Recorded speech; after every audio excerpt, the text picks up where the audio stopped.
بسم اللہ الرحمن الرحیم نحمدہ ونصلی ونسلم علی رسولہ الکریم اما بعد۔ ایک سوال یہ ہے کہ اہل بیت سے کون لوگ مراد ہیں؟ بڑا اہم سوال ہے اور بہت بہترین سوال ہے۔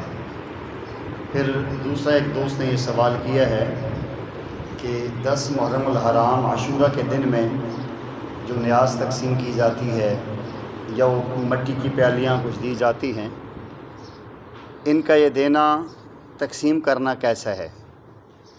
یہ بڑا اہم سوال ہے اور اس کی معلومات ہمیں ہونی بھی چاہیے۔ سب سے پہلی بات، اہل بیت کون ہے؟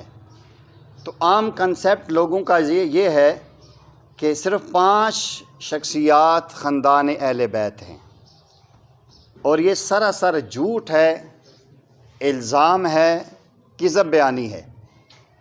ایک پیارے آقا صلی اللہ علیہ وسلم، ایک سیدنا علی المرتضیٰ رضی اللہ تعالیٰ عنہ، ایک اماں فاطمۃ الزہرا رضی اللہ تعالیٰ عنہ، ایک سیدنا حسن اور حسین رضی اللہ عنہما۔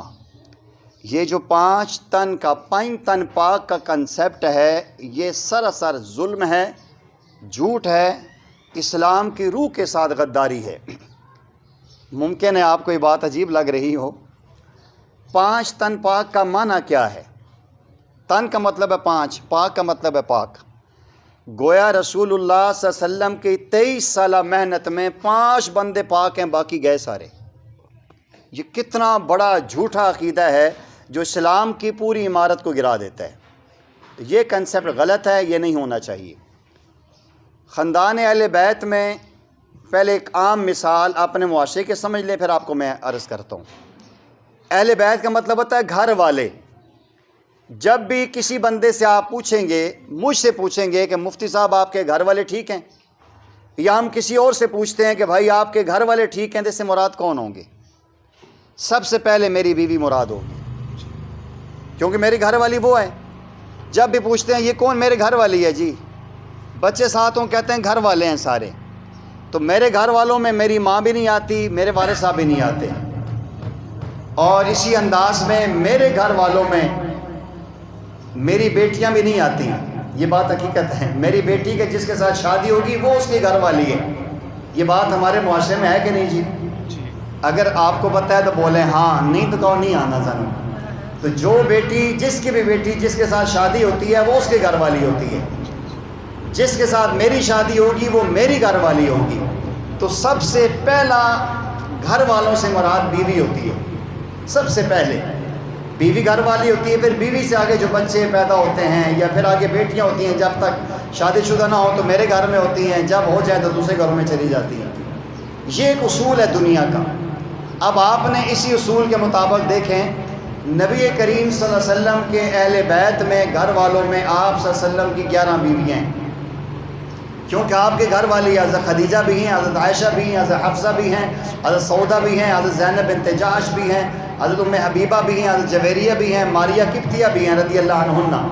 یہ جتنی نبی پاک صلی اللہ علیہ وسلم کی بیوی ہیں، ہماری مائیں ہیں، ازواج محترات، یہ ساری کی ساری اہل بیت میں شامل ہیں۔ ایک دوسری، نبی کریم صلی اللہ علیہ وسلم کے 3 بیٹے ہیں، بعض نے 4 کہا ہے، سیدنا قاسم ہیں، سیدنا عبداللہ ہیں، طیب ہیں، طاہر ہیں۔ بعض کہتے ہیں طیب قاسم ایک ہیں یا 2 الگ الگ ہیں۔ اور اس کے بعد نبی کریم صلی اللہ علیہ وسلم کی 4 صاحبزادیاں ہیں۔ یہ نبی پاک صلی اللہ علیہ وسلم کے خاندان کو اعزاز حاصل ہے کہ نبی پاک صلی اللہ علیہ وسلم کی نرینہ اولاد اللہ نے پہلے لے لی، تو آپ کا نسب، آپ کا سلسلہ، آپ کی جو ہے کہ اولاد سیدہ فاطمہ الزہرا رضی اللہ تعالیٰ عنہ سے آگے چلی ہے۔ آپ کے 3 اور صاحبزادیاں ہیں، ان سے بھی آپ کی اولاد ہوئی ہے، اور ان میں بڑی صاحبزادی جو ہیں پیارے آقا کریم علیہ السلام کی سیدہ زینب بنت رسول اللہ صلی اللہ علیہ وسلم ہے۔ اس کے بعد جو دوسری ہیں سیدہ ام کلثوم بنت رسول اللہ ہے۔ تیسری جو ہے سیدہ ام کلثوم ہوگی، سیدہ زینب ہوگی، اور حضرت فاطمہ الزہرا رضی اللہ عنہ ہوگی، اور ایک نام اور ہے جس وقت میرے ذہن سے نکل گیا، ایک حضرت ام کلثوم ہے، اور کسی کے ذہن میں ہے جو عثمان کی 2 بیوی ہیں۔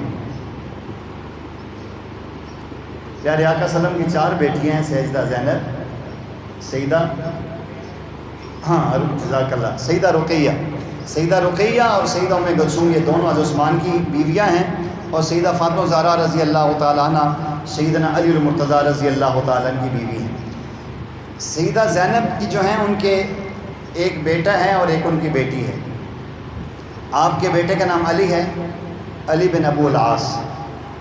عمر بن ابو، جو آپ سنتے ہیں نا جو فاتح مصر تھے، سیدنا عمر بن عاص، یہ نبی کریم صلی اللہ علیہ وسلم کے داماد ہیں۔ ان کے بیٹے جو علی ہیں وہ نبی پاک صلی اللہ علیہ وسلم کے بڑے نواسے ہیں، اور ان کی ایک جو ہے کہ بہن ہے حضرت امامہ، جن کا بعد میں حضرت فاطمہ کی وفات کے بعد علی المرتضیٰ رضی اللہ عنہ کے ساتھ نکاح ہوا تھا۔ تو ان کی اولاد اور حضرت فاطمہ کی اولاد اور اسی انداز میں عثمان غنی رضی اللہ عنہ کی اولاد، یہ سارے خاندان اہل بیت میں آتے ہیں۔ تو اس لیے یہ جو کنسیپٹ بنایا ہوا ہے کہ بس نبی علیہ السلام کے 2 ہی نواسے ہیں، اماں فاطمہ کی 2 بیٹیاں غائب کر دی ہیں، اب اگر ان 2 بیٹیوں کا نام لیں گے تو جعفر طیار کو بھی علی کا داماد ماننا پڑے گا، جعفر طیار کے بیٹے کو، اور ادھر سے عمر ابن خطاب کو بھی داماد ماننا پڑے گا کہ ان کے ساتھ ان کا نکاح ہوا ہے۔ تو اس لیے یہ آسان کام سمجھا ہے کہ ان 2 بیٹیوں کا انکار کر دو۔ جب 2 بیٹیوں کا انکار کر دو گے تو عمر کا نام ہی نہیں آئے گا، تو آرام سے کہانی پوری ہو جائے گی۔ اب اس سے بڑا کام یہ کیا کہ نبی علیہ السلام کی ایک بیٹی کا نام لیا، 3 غائب کر دی۔ جب ان تینوں کو ذکر کرو گے تو عثمان کو لازمی ماننا پڑے گا۔ عثمان غنی رضی اللہ عنہ 2 داماد ہیں، اگر ایک اکیلے داماد علی المرتضیٰ کا ذکر آتا ہے، 2 داماد کا ذکر نہیں آئے گا تو زیادتی ہے۔ ہر بندہ پڑھا لکھا نوجوان سوال کرے گا کہ بھائی نبی علیہ السلام کے 4 بیٹیاں ہیں تو بتاؤ باقی 3 کا نکاح کس کے ساتھ ہوا ہے؟ اس لیے ہمارے ساتھ ہم لوگ اتنے ہی جہالت میں رہے، ہم نے اس طرح دلچسپی نہیں دی۔ آج یقین کریں کہ مجھے بعض ساتھیوں سے ملتا ہوں، خاندان اہل بیت کا ذکر کرتا ہوں، لوگوں کو عجیب لگتا ہے۔ مجھے ایک سفید ریش بزرگ ملے، کہنے لگے جی میری تو 70 سال عمر ہو گئی ہے، آج سنیا کہ نبی علیہ السلام میں 4 بیٹیاں۔ آپ مجھے کہتے ہیں آپ کی اتنی عمر نہیں جتنا میرا تجربہ ہے۔ میں نے کہا جی بالکل مانتا ہوں، آپ کے 70 ہے، میری 46 سال ہے، مانتا ہوں، ٹھیک ہے آپ جتنی میرا تجربہ نہیں ہے لیکن میرے پاس علم تو ہے نا۔ اس میں سفید داڑھی کا قصور تو نہیں ہے کہ بات سفید ہو گیا، علم نہیں حاصل کیا تو سفید داڑھی نے کہا نہ حاصل کرو۔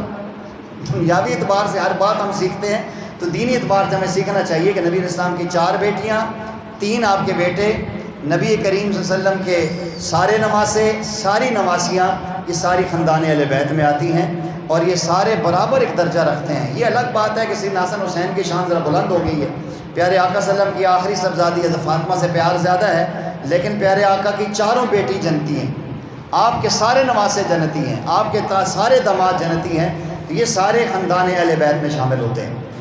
ویسے نبی کریم صلی اللہ علیہ وسلم کی احادیث میں دیکھتے ہیں تو سیدنا سلمان فارسی رضی اللہ تعالیٰ عنہ کو بھی اہل بیت میں ہونے کا شرف حاصل ہے، یہ اعزازی نسبت ہے۔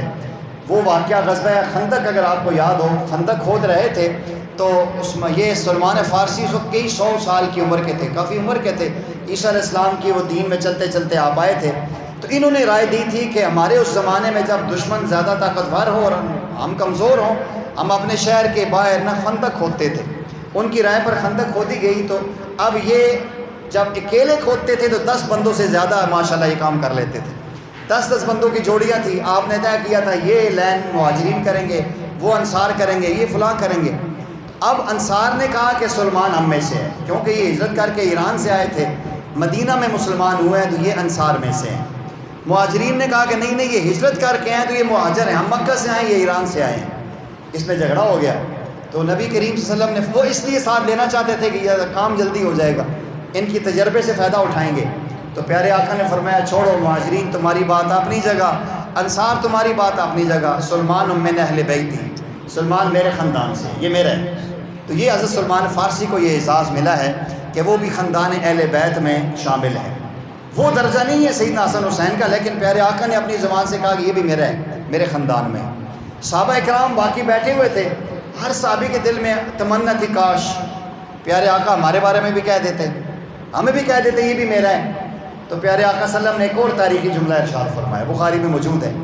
آپ نے فرمایا کل تقی نقی فہو من اہلی، میری امت کا ہر متقی پرہیزگار بندہ میرے خاندان کا فرد ہے۔ تو یہ اللہ تعالیٰ کی طرف سے اعزاز ملتا ہے، تو اس لیے یہ ذہن بنا لے کہ صرف 5 تن پاک کو خاندان اہل بیت کہنا زیادتی ہے، نبی اسلام کی ساری بیٹیاں ہیں، ساری بیوی ہیں، سارے نواسے اور نواسیوں کو ایک نظر سے دیکھنا چاہیے، وہ شہزادے ہیں، ہم تو کمی ہیں ان کے سامنے۔ شہزادے اور شہزادیوں میں فرق کرنے کے لیے کسی چوڑے مسلی کو اختیار نہیں ہوتا کہ وہ بادشاہ کے مال کا سویپر اور کہے دی نہیں یہ اچھا ہے تو یہ غلط ہے۔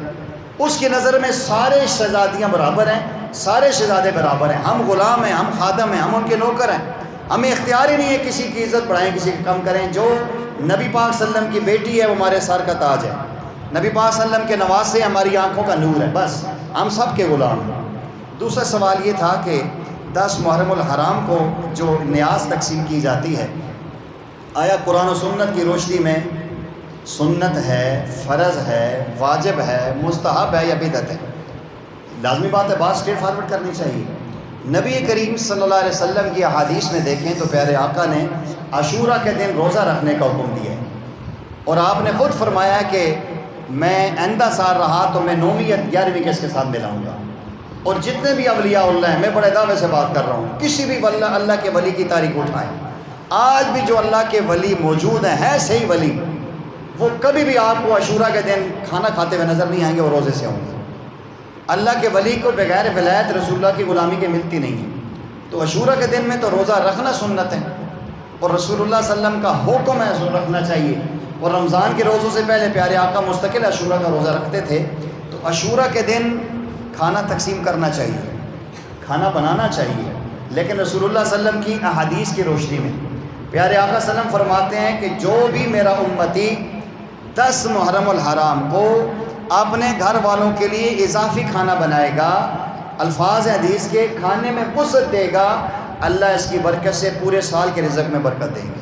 تو یہ دن اپنے گھر والوں کو کھلانے کا ہے، گھر والوں کو ہم کھلاتے ہی نہیں ہیں، گلیوں میں ہم تقسیم کر رہے ہوتے ہیں، دیتے اتنی مٹی کی ٹھوٹی دیتے ہیں، دینے بھی ہے تو پھر دیکھ لے کے پھر وہ گلیوں میں پتہ بھی چلے، پھر ایک بندے سے 10-20 روپے اکٹھے کر کے ہم سیدنا حسین کی طرف سے نیاز جاتے ہیں، تو ہمیں تو غیر سے مر جانا چاہیے۔ اگر محبت ہے تو اپنے بیٹے کی شادی ہوتی ہے تو ہم مٹن اور قورمے کھلاتے ہیں، یا اس کی خوشی یا اپنے بزرگوں کا 40واں یا سالانہ ہوتا ہے تو ہماری 25 چیزیں ہوتی ہیں دعا میں، تو سیدنا حسین کی طرف سے کرنا بھی ہے تو بھائی پھر جیب نکالو نا، گلیوں میں چندے تو نہ کرو نا۔ تو یہ زیادتی ہے، ان کو ہماری خلاف سے کچھ بھی نہیں ہوتا، یہ سنت نہیں ہے، فرض نہیں ہے، صحابہ نے، اہل بیت نے، کسی نے نہیں کی، چاروں امام میں سے کسی نے بھی یہ نہیں کیا، اور قرآن و سنت کی روشنی میں ایک بھی ثبوت نہیں ملتا اس میں۔ یہ ضرور ملتا ہے کہ پیارے آقا نے فرمایا کہ اس دن جو اپنے گھر میں کھانے کی وسعت کرے گا اللہ اس کے رزق میں وسعت دیں گے۔ ایک تو یہ چیز ہے، گھر والوں کو وسعت دینی چاہیے۔ دوسری بات یہ ہے، قرآن کریم میں بھی اللہ تعالیٰ نے فرمایا ہے، آیات موجود ہے، احادیث میں بھی آیا ہے، وما اہل بہ لغیر اللہ، جو اللہ کے علاوہ کسی اور نام سے نسبت دی جائے گی تو یہ حرام ہے۔ انما حرم، تفسیر پڑھے جا کے، انما حرم علیکم المیتۃ والدم ولحم الخنزیر وما اہل بہ لغیر اللہ، بیت و خون اور اسی انداز میں حرام کا گوشت اور خنزیر اور وہ چیز جس کی نسبت کسی غیر کے ساتھ کر لی جائے۔ ہمارا ایمان ہے، نظر و نیاز ایک اللہ کے نام کی ہے، قسم ایک اللہ کے نام کی ہے، عزت ایک اللہ کے نام کی ہے۔ اگر کوئی بندہ یہ کہے کہ یہ مفتی عبداللہ کے نام کی نیاز ہے، میں مثال دیتا ہوں، یہ غلط ہے، ہو ہی نہیں سکتی، اس لیے اس کو نام بھی کی اور نسبت دیتے ہیں، اس کو نیاز اللہ نہیں کہتے، اللہ کے نام کی نیاز نہیں کہتے، اس کو نسبت کسی اور کے ساتھ جوڑ لیتے ہیں، تو اس اعتبار سے پھر بھی ٹھیک نہیں ہے۔ یا تو اللہ کے نام پہ دے، دیکھو اس بات کو سمجھیں، ہم صدقہ خیرات کا انکار نہیں کرتے، اہل سنت والجماعت، اہل سنت والجماعت یہ کہتے ہیں اللہ کے نام پہ دو، اصالِ ثواب جس کو مرضی دے دو۔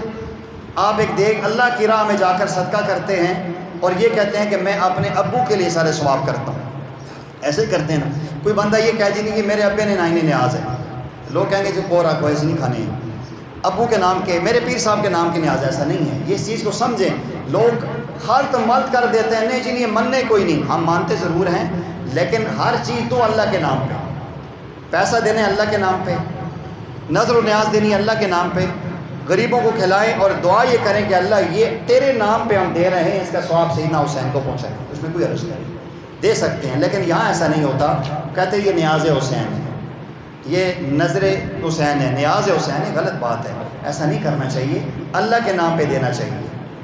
اللہ ہی کے نام پہ ہم نماز پڑھتے ہیں، اللہ ہی کے نام پہ، دیکھو اللہ کے نبی نے فرمایا ہے، قرآن میں بھی ہے، ان صلاتی و نسکی و محیات و مماتی، آگے کیا ہے جی، للہ رب العالمین، میرا جینا، میرا مرنا، میرا پیسہ، میری زکوٰۃ، میری قربانی صرف ایک اللہ کے لیے۔ ہم نماز پڑھتے ہیں زور کے وقت کی، کیا کہتے ہیں؟ خاص واسطے اللہ تعالیٰ نے، زکوٰۃ خاص واسطے اللہ تعالیٰ نے، حج خاص واسطے اللہ تعالیٰ نے، صدقہ خاص واسطے اللہ تعالیٰ نے۔ ہم کہیں جی نہیں، یہ کسی اور نے والے ہے، تو یہ چیز ویسے بھی حرام ہو جاتی ہے، یہ نہیں کرنی چاہیے، یہ ختم کرنا چاہیے۔ پھر ایک اور درمیان میں سلسلہ آ جاتا ہے سبیل کے حوالے سے، جی سبیل لگائی جاتی ہے، سبیل پینی چاہیے کہ نہیں پینی چاہیے۔ اب تو ہمارے نوجوانوں کو ہوش آ جانا چاہیے، سوشل میڈیا پہ ویڈیو موجود ہیں کہ وہ گھوڑا صاحب پہلے منہ لگاتے ہیں کیک میں، سبیل میں ماشاءاللہ وہ پہلے جھوٹا کرتے ہیں، وہ اپنا منہ شو پھیر دیتے ہیں، پھر ہم خوشی سے پیتے ہیں۔ اور بھائی جانور کا جھوٹا کیوں پیتے ہو؟ کوئی بھی ہے اس کے اوپر جتنے مرضی آپ کپڑے لگا لیں، وہ پیغمبر نہیں ہوتا ہے، نہ وہ خدا بنتا ہے، جانور ہوتا ہے، کوئی بھی ہے۔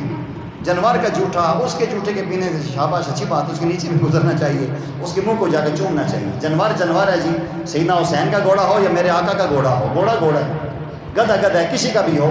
نبی پاک صلی اللہ علیہ وسلم کے گھوڑے کو تو کسی نے، صحابہ کرام نے کسی دیسیے میں منہ رکھ کے تو پانی نہیں پیا، پیارے آقا کا گھوڑا ہے، یہ ان کا ہے بھی نہیں، ویسے نسبت ادھر رکھی ہوئی ہے۔ تو یہ چیزیں غلط ہیں، ان چیزیں اپنا کنسیپٹ صاف کریں، کلیئر کریں، اپنے عقیدے کو مضبوط رکھیں۔ آپ کدھر جا رہے ہیں؟ ہماری نوجوان کہاں جا رہے ہیں؟ تو یہ چیز بالکل ٹھیک نہیں ہے، اس سے اپنے آپ کو بچائیں۔ اور دوسرے یہ سوچیں کہ سیدنا حسین کی فکر کیا ہے، فکر حسین کیا ہے کہ سبیلیں لگائیں؟ فکر حسین کیا ہے کہ گھوڑے پر کالے کپڑے لے کے پھیریں؟ بالکل یہ ان کا فکر حسین ہے ہی نہیں۔ آپ پڑھیں ہسٹری ان کی۔ سیدنا حسین کی فکر ہے کہ کافر کے سامنے ڈٹ جاؤ، یزیدی طوفان کے سامنے کھڑے ہو جاؤ، آخری لمحے بھی نماز کو نہ چھوڑو۔ یہ جتنے بیٹھے ہوئے بیچارے دائیں بائیں پانی لگا کے، پوچھو کبھی نماز بھی پڑھی ہے؟ کہتے یزیدی نے منہ بھی دیکھا نہیں، ہے کوئی نہیں۔ سیدنا حسین کا مقصد یہ ہے ہی نہیں ہے، ان کا مقصد یہ ہے کہ میرے نانے کے دین پر حرف نہیں آنا چاہیے، کٹ جاؤ مر جاؤ، لیکن رسول اللہ کے دین پہ نقش نہ آئے۔ ہم تو نہ نماز پڑھتے ہیں، نہ قرآن پڑھتے ہیں، نہ حسینی بنتے ہیں، بس 10 محرم میں پانی کی سبیل لگا کے، وہ بھی اتنے بڑے ٹب میں، جو کہ ہو سکتا ہے 100 لیٹر پانی اور ایک ابرو افزا کی بوتل ڈال کے ہم احسان کرتے ہیں امام حسین پہ ہم نے سبیل لگائی ہے۔ اس دن کام کرنے کے یہ قرآن پڑھیں، اصال ثواب کریں، نفل پڑھیں، اصال ثواب کریں، سیدنا حسین اور خاندان اہل بیت سے تجدید عہد کریں کہ جس مقصد کے لیے آپ نے جان دی تھی، ہم مر جائیں گے اس مقصد سے پیچھے نہیں ہٹیں گے۔ یہ اصل چیز ہے۔ نماز انہوں نے پڑھی ہے، یزید کو باطل سمجھتے تھے، آپ نے اس کے ہاتھ پہ بیعت نہیں کی ہے۔ ہم یہودیوں کو باطل سمجھتے ہیں، کافروں کو باطل سمجھتے ہیں، اسرائیل کو باطل سمجھنے کے باوجود اس کی پروڈکٹ کو چھوڑنے کو تیار نہیں ہے۔ کوکا کولا اور پیپسی کے بغیر ہماری روح نکلتی ہے، ان کے پروڈکٹ کھائے نا تو ہمیں رات کو نیند نہیں آتی۔ اور وہ سیدنا حسین تو وہ ہے کہ جو ایک بندے کو باطل سمجھا تو اس کے ہاتھ میں ہاتھ دینا برداشت نہیں کیا، نیزے پہ اپنی گردن چڑھا دی ہے، لیکن یزید کے ہاتھ میں بیعت نہیں دی ہے، ہاتھ نہیں کیا۔ ہم کس نام کے حسینی ہیں؟ کھائیں ہم سارا یہودیوں کی پروڈکٹ کو، اور وہ پیسہ فلسطین کے خلاف استعمال کریں، سیدنا حسین کے خلاف استعمال کریں، اور خوش ہو رہے ہیں کہ ہم حسینی ہیں۔ یہ حسینی مشن نہیں ہے۔ سیدنا حسین رضی اللہ عنہ کا مشن یہ ہے کہ جو حق ہے اس کا ساتھ دو، جو باطل ہے اس کا مقابلہ کرو، اور آخری لمحے بھی جسم سے روح نکل رہی ہے تو سجدے میں جان دو۔ یہ اصل چیز ہے، یہ اپنانا، یہ حسینیت ہے۔ اور اس کے علاوہ جتنا کام ہے یہ یزیدیت کا نظام ہے، یہ حسینی مشن ہے ہی نہیں۔ اللہ ہمیں سمجھنے کی توفیق عطا فرمائے۔ ایک اور سوال یہ تھا کہ ایک بچہ اگر پیدا ہوتا ہے تو اس کا حقیقہ دینا چاہیے، ٹھیک ہے، 7ویں دن دینا ضروری ہے، 7ویں میں نہیں دے سکتے، 14ویں میں دے دے، لیکن جب یہ دن آگے چلے جاتے ہیں تو وہ حقیقہ نہیں رہتا، وہ صدقہ ہوتا ہے۔ پھر وہ صدقہ ہے ساری زندگی، جب بھی دیں، سنت طریقہ 7ویں یا 14ویں دن ہے، زیادہ اس کو نہیں کرنا چاہیے۔ توفیق ہے تو دے دیں، بچہ ہے تو 2 دے دیں، بیٹی ہے تو 1 دے دیں، اگر نہیں دے سکے وسائل نہیں تو کوئی حرج کی بات نہیں ہے۔ اتنا ضرور ہوتا ہے کہ عقیقہ دینے سے بچہ بیماریوں، مصیبتوں، پریشانیوں سے بچ جاتا ہے۔ دوسرا سوال یہ ہے کہ اگر وہاں عقیقہ نہیں دے سکتے تو قربانی میں ڈال لیں۔ قربانی کے اندر جو حصہ ڈالا جاتا ہے وہ ایک صدقہ کی نیت سے ڈالا جاتا ہے۔ 7 حصوں میں سے 1 عقیقہ کریں، 6 قربانی کی کریں، پھر تو ٹھیک ہے۔ اس دفعہ قربانی میں ایک ساتھی نے مجھ سے رابطہ کیا، خاتون نے، کہنے لگی کہ ہمارے 2 بیٹے ہیں اور ہماری ایک بیٹی ہے، تو ہمارے 5 عقیقے بنتے ہیں، تو ہم ایک بیڑا لے کر آ رہے ہیں، تو 5 عقیقے کر دیں گے، 2 حصے کر دیں گے۔ میں نے کہا یہ غلط ہے، یہ غلط ہے، کیونکہ الاکثر حکم الکل، اکثر میں کل کا حکم لگتا ہے۔ حقیقہ اگر 5 حصے ڈال رہے ہیں جانور میں سے تو 2 قربانی تھوڑے ہیں، حقیقہ زیادہ ہے، تو یہ جانور قربانی کا نہیں، یہ حقیقے کا جانور ہے۔ اور حقیقہ قربانی کے دنوں میں آپ اس طرح کر ہی نہیں سکتے۔ بامر مجبوری بندہ نہیں کر سکا تو چلو کوئی بات نہیں، عید قریب آ گئی ہے تو اس نے کہا 2 ماہ بعد عید ہے جی، میں عید کے اس قربانی کے حصے میں 1 حصہ ڈال لیں، 6 حصے قربانی کے کریں، یا 5 قربانی ہو 2 عقیقے کے ہوں تو ٹھیک ہے۔ اکثریت حقیقے کا ڈالنا یہ مناسب نہیں ہے، ٹھیک نہیں ہے۔ اور اس کے علاوہ کیا سوال تھا؟ دیکھیں جی اس کی مرضی ہے، اکیلا روزہ نہ رکھیں، 9ویں ساتھ میں لائیں یا 11ویں ساتھ میں لائیں، 2 روزے ہونے چاہیے۔ اکیلا روزہ رکھنے سے پیارے آقا نے فرمایا یہودیوں کی مخالفت کرو۔ یہودی آج بھی عاشورہ کو روزہ رکھتے ہیں، تو وہ اس دور سے موسیٰ علیہ السلام کو اللہ نے 10 محرم الحرام کو نجات دے دی تھی۔ یہ 10 محرم الحرام کا دن بڑا عجیب ہے۔ آدم علیہ السلام کی توبہ 10 محرم کو قبول ہوئی، نوح علیہ السلام کی کشتی 10 محرم کو نیچے اتری، ابراہیم علیہ السلام چخہ نمرودی سے 10 محرم کو باہر نکلے، اسی انداز میں یونس علیہ السلام 10 محرم کے دن مچھلی سے باہر آئے، موسیٰ علیہ السلام 10 محرم کو باہر آئے، فرعون ڈوبا۔ تو یہ ایک ایسا نسبت چلی آ رہی ہے، تو وہی شروع سے دن مقدس ہے۔ تو پیارے آقا فرماتے ہیں کہ یہودی 1 روزہ رکھتے ہیں، صحابہ تم 2 رکھو، 9ویں ملا دو یا 11ویں ملا دو، تو 2 ملانے چاہیے، 1 روزہ اکیلا اچھا نہیں ہے، رکھنا چاہیے۔ ثواب کی بات ہے جی، سعادت کی بات ہے، اللہ تعالیٰ ہمیں اس کی توفیق دے۔ کوشش کرنی چاہیے کہ جو ہم دیکھیں تقسیم کرتے ہیں، دیکھیں اس میں پھر بھی میں عرض کرتا ہوں، میں انکار نہیں کرتا ہوں صدقہ ہونا چاہیے، لیکن اس دن دیکھیں تقسیم کرنے کا ہمیں فائدہ کیا ہے، یا سیدنا حسین کو کیا فائدہ ہوگا اس سے؟ اگر ہم سیدنا حسین کی رضا کے لیے کرنا چاہتے ہیں تو اس مشن کو اپنائیں نا، باطل کے مقابلے میں کھڑے ہو جائیں، یہ عزم کریں کہ آج 10 محرم الحرام ہے، آج سے عزم کرتا ہوں نماز کبھی نہیں چھوڑوں گا۔ سیدنا امام حسین نے تلواروں کے نیچے لیٹ کے گردن کٹوا دی، سیدھا نہیں چھوڑا، تو میں ان کا غلام ہوں، آئندہ کے لیے کوئی نماز نہیں چھوڑوں گا۔ مزہ ہے نا جی، لوگ کھا لیں گے کیا ہوگا، چلو صدقہ خیرات۔ اکثر لوگ ہم یہ صدقے کی نیت سے کرتے ہیں، جو لوگ صاحب نصاب ہیں وہ چاول کھاتے ہیں، ضائع ہو جاتے ہیں، امیر بندے پہ صدقہ لگتا ہی نہیں ہے، اس لیے کوشش کرنی چاہیے، یہ کنسیپٹ ختم کرنا چاہیے جی۔ اسی کے ساتھ میں بے ہوش ہوا۔ اچھا، یہ ایک بچے نے ایک سوال کیا جی، یہ سمجھ لیں کہ یہ ہمارے دشمنوں کی چال ہوتی ہے، اللہ نے ہدایت دے یہودیوں کو۔ انہوں نے دی میسج کے نام سے پہلے ایک فلم بنائی جو نبی پاک صلی اللہ علیہ وسلم اور صحابہ کرام کی تھی، بڑی مشہور ہے یہ۔ تو اب اس میں ایک غیر صحابی کو آپ صحابی کہہ رہے ہیں، ایک غیر نبی کو نبی، یہ کفر ہے، اس میں علماء نے فتویٰ دی تھے کفر ہے، وہ بہت مشہور ہے۔ دی میسج کے نام سے انگلش میں ہے، الرسالہ کے نام سے جو ہے کہ وہ عربی میں ہے، پیغام کے نام سے اردو میں ہے، وہ 8-9 گھنٹے کی بنی ہوئی ہے۔ وہ تاریخ اسلام پہ پیارے آقا ایمان لاتے ہیں، فلاں فلاں، وہ سارا چیز دکھاتے ہیں، یہ غلط ہے۔ ایک کافر کو رسول اللہ بنا رہے ہیں، یہ کفر ہے، ٹھیک نہیں ہے۔ پھر اس کے بعد خالد بن ولید پہ بنائی ہے، اب انہوں نے ظالموں نے سیدنا یوسف علیہ السلام پہ فلم آ گئی ہے۔ ان چیزوں کو دیکھنا ہی نہیں چاہیے، غلط ہے۔ کسی آپ دیکھیں ایک عام بندہ ہے یہودی، اس کو آپ کہتے ہیں یوسف علیہ السلام آ رہے ہیں، یہ زلیخا آ رہی ہے، تو غلط بات ہے، ٹھیک نہیں۔ ان چیزوں کو پروموٹ نہیں کرنا چاہیے، انہیں بند کرنی چاہیے۔ ہسٹری آف اسلام کو پڑھیں، تاریخ کو پڑھیں، سیرت یوسف علیہ السلام کو پڑھیں، وہ زیادہ اچھی ہے، یہ غلط ہے۔ اگر ذرا سا بھی آپ کے دل میں آ گیا کہ یہ وہ یوسف علیہ السلام آ رہے ہیں، یہ یوسف علیہ السلام نے کہہ دیا، تو ایک غیر نبی کو آپ نے نبی کہہ دیا، تو یہ غلط بات ہے، ٹھیک نہیں۔ ایسا کوئی بھی معاملہ ہو حرام نہیں دیکھنا چاہیے۔